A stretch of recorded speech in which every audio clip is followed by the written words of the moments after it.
Merci peuple congolais bao balingi nzambe pe bao bazolandaka biso na église Christ est avec nous. Alors nzambe apesaka révélation mpona épidémie oyo ezokoya. Épidémie oyo nalobelaki yango depuis mois de mai année passée. Mais ntango bato balinga profesa moto bato bakipaki te kutu 5 personnes batalaki baemaki.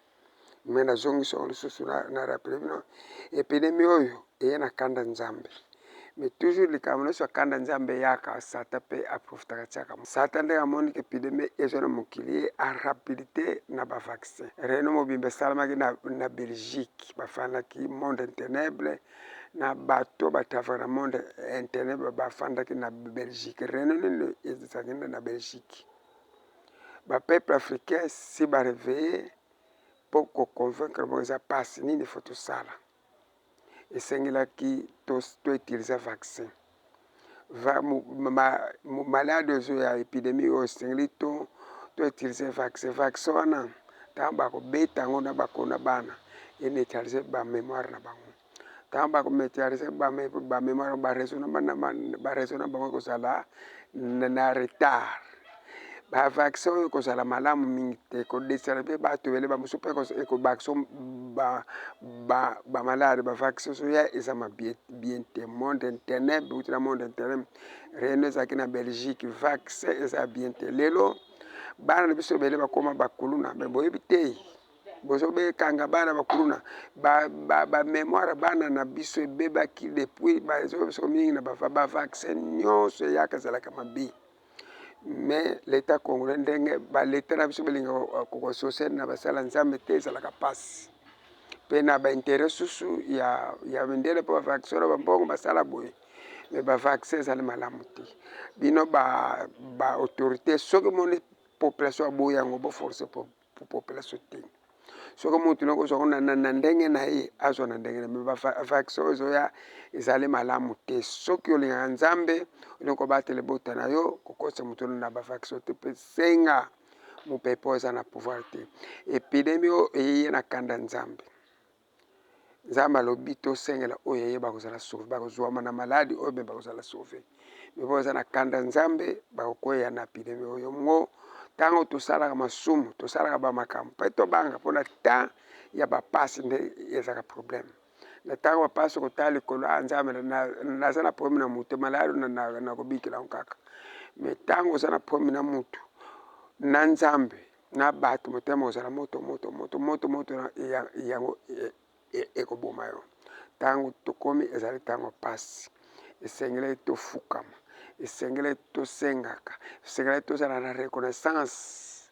Nzambe asala biso nzambe atia biso na mokili. Mon frère soki mutu ayebisaka yo mutu aza nyama akufa esili mon frère azokotso na erreur. Matthieu 27:52 Jésus ntango akufaka mira temple parce que nini esalamaki bato nyonso kufa bamonanaki mutu nyonso amonaki oyo mutu akala mutu Matthieu 27:51 à 52 komona makambo oyo mutu akufaka bongo na moka te. Ntango tosalama toyeba place tokokende etango ya epidemie etango bapasi koloba nini mutu aza na nzambe keleke soit etushe akoloba maloba na mpe koloba ekosimba akolobaka nzambe bate libota na nga nasala mutu moko mabe moko te mpe ekosimba. Toza kimia pete ti toza boye pepe toza nango mpeza kimia te toza na problème mpe na kati ya pays mon frère. Prophétie akozwaka guerre contre kisasi eza bien mais faut tolandaka prophétie mpe kisasi ezopanzela na sansi nini.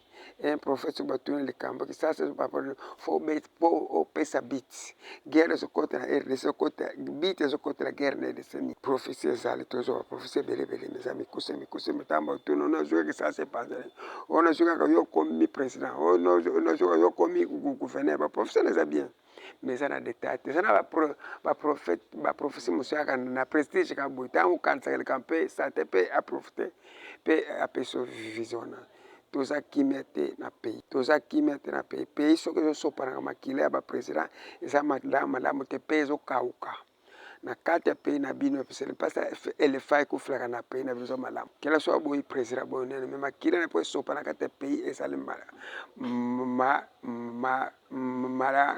malamu te mpe kufa presque so akufi trouble moko eza na RDC mpe bato nyonso bakowela bokonzi tokozala panike boevite kokɔta na barere oyo tozoka na mindele tozoka nini tobatela pays eza biso pays eza mindele pays oyo pays eleki na prophète Kimbangu esengeli ezala be mpo nini ezokomaka beni te biso nde tozoreconnaître oyo Kimbangu biso mpe tozotambola na bosembo tozotambola bosembo mpo ete mipepe mosusu eleka biso.